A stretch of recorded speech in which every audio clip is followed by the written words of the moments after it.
parler de story. Je vais te donner quelques points clés. À savoir, les stories sont puissantes. C'est pas quelque chose à négliger parce que c'est rapide à consommer. Ça permet d'avoir de la proximité et de l'engagement. Ça crée de la confiance et de l'intimité. Au niveau des types de stories que vous pouvez alterner dans votre création de contenu, c'est partager votre quotidien, parler de vos expériences, montrer votre vulnérabilité. Vous pouvez aussi faire des questions-réponses pour faire participer votre audience. Ensuite, le storytelling.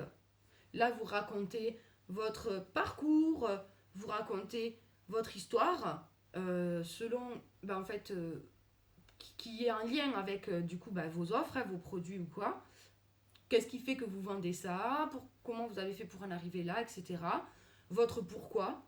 Ensuite, vous avez les témoignages et preuves sociales qui ne sont pas négligés. Pourquoi? Surtout en 2026.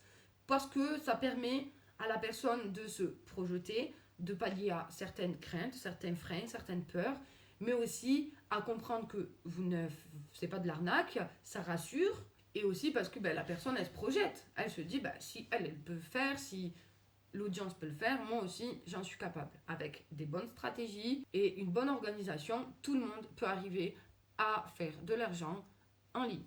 Au niveau du rythme, normalement, il faut par jour poster 3 à 10 stories. Donc oui, ça peut paraître énorme, mais si vous avez une bonne organisation, vous pouvez les préparer en amont. Et surtout, ne vous dites pas que vous ne devez pas poster les mêmes. Parce que c'est pas tout le temps les mêmes personnes qui vont voir vos contenus. Donc, vous pouvez de temps en temps, vous ne le faites pas, vous n'allez pas partager toutes les semaines les mêmes stories, mais vous alternez un peu. Mais voilà, de temps en temps, vous pouvez repartager les mêmes, il n'y a pas de souci. Donc, tout ça, c'est à rentrer dans votre système de communication, en plus de vos créations de contenu, etc. Après, vous ajustez.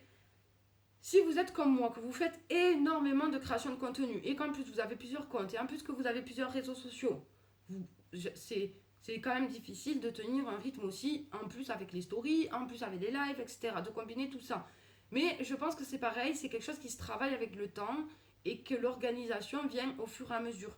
Une fois que vous commencez à bien être organisé dans la création de contenu, vous allez pouvoir passer à l'organisation, en plus rajouter dans votre organisation les stories, et en plus après les lives, etc. Donc tout ça, c'est de l'ajustement que vous allez faire au fur et à mesure du temps. Mais auquel cas, si vous êtes concentré sur un seul réseau social, dans ce cas-là, vous n'avez pas d'excuse. Vous devez faire votre création de contenu plus les stories, c'est 3 à 10 par jour. Donc, pour vous montrer un exemple, un calendrier simple. Admettons, vous êtes que sur Instagram. Le lundi, vous faites le storytelling. Le mardi, vous faites questions-réponses. Le mercredi, vous faites des démonstrations de vos offres, de vos produits. Le jeudi, vous partagez du témoignage. Le vendredi, vous montrez votre quotidien, les coulisses et tout. Le samedi, vous montez un peu votre univers, voilà, quelque chose de plus cool. Et le dimanche, vous faites un bilan de votre semaine en fait. Qu'est-ce qui a marché, qu'est-ce qui n'a pas marché, tout ça. N'oubliez surtout pas ce qui est important aussi dans les stories, c'est le call to action. Donc faire participer les gens pour qu'ils se sentent aussi investis dans le parcours, mais aussi n'hésitez pas à partager, c'est ça qui est bien avec Instagram d'ailleurs, vos liens directs qui conduisent à vos offres, à vos produits. Vous pouvez créer une story signature qui reflète vraiment votre branding, votre business, votre signature d'âme et tout. Donc ça, vous voyez, vous pouvez créer une story comme ça et que vous allez répéter, la publier toutes les semaines, tout le temps. Et c'est dans cette story-là, souvent, qu'on va mettre l'appel à l'action. En résumé, important dans les stories aussi, c'est d'être sincère. Soyez authentique, soyez sincère. Ne cherchez pas à montrer quelqu'un que vous n'êtes pas. Ne cherchez pas, parce que ça se ressent dans les énergies de toute façon. Et donc, être clair et aligné avec ce qu'on propose. Voilà, pour avoir la bonne énergie. En tout cas, si j'ai pu t'aider, je suis contente.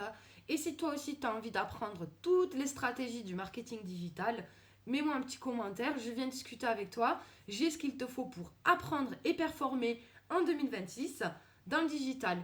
N'hésite pas à liker et partager cette publication.